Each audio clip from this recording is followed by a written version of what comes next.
Alternative assets such as art have proven over time to be a good store of value and a good tool for investors to include in their portfolios for diversification. This is an investment vehicle, and it is a way to diversify and to feel confident that you have trusted information in place that will allow that group of assets to increase over time. Someone who has been in the art market for decades, and for someone who's built up domain expertise, which is more important than just what I've learned. It's also to be able to understand who are the credible people in the trade, who are the credible people in the art world and in the art market.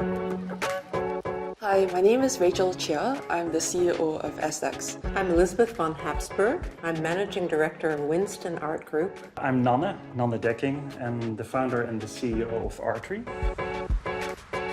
Fine art as an asset class has largely been uncorrelated to macroeconomic conditions. So that's why it's an interesting asset for investors to look at, to include in their portfolios. However, the problem of investing into art is that it's not been very accessible because it takes a lot of money to invest into one piece, and lots of investors do not want to have all their eggs tied up in one basket. That's why we work with products that allow investors to take a cross-section view on art. So I've always loved art, and it was actually a painting by Claude Monet, the Gare Saint-Lazare, which is a railway station in Paris, where you see these huge locomotives with steam ready to depart the station.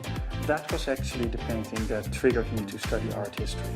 The reason why I like art history and why I'm obsessed with it in a way is because it gives you an angle of the actual history of time. One of the most exciting aspects of the art market is discoveries. And over the years, I've discovered numerous works of art in all categories in clients' collections that they didn't know they had.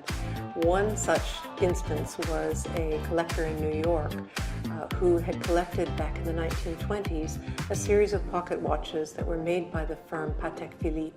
They didn't realize they had them. They were in a shoebox in a closet. We found the shoebox, we opened it up, we found 3 beautiful Patek pocket watches. We eventually sold them for them through one of the auction houses for over $3 million. So a very exciting moment for them. Art gives you a wonderful magnifying glass of what actually happened in a country. Art has always been extremely important in my life. From collecting myself, my family collected, to being surrounded by art while I was growing up. To me, I love to have works of art on my walls. I also like to invest in art to gauge the works of art that I think are going to go up in value over time. So really 2 different areas of my life. One is collecting myself, the second is investing in works of art. So I would say yes, buy art as a passion, but if you see it as an investment, as part of your assets, that you at least don't want to go down in price, you have to make sure that you use domain expertise to help you with making the decision on what to buy. Art can be something for people who love the actual physical artworks, but it can be also for somebody who wants to consider investing in works of art. It doesn't take away from the work of art. You can enjoy it in the same way as if you had it on your wall. It's just in a different format. You have all the information about it. You can enjoy watching the work of art grow in value over time. You just don't have it physically on your wall. By allowing for these sorts of products, which makes art more accessible, art investing more accessible, we do hope that the community of investors that do invest into art will grow.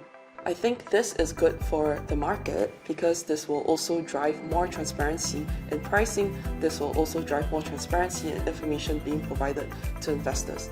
Mass affluent investors, when aggregated, become a very large force, a very large and powerful investing force to be reckoned with.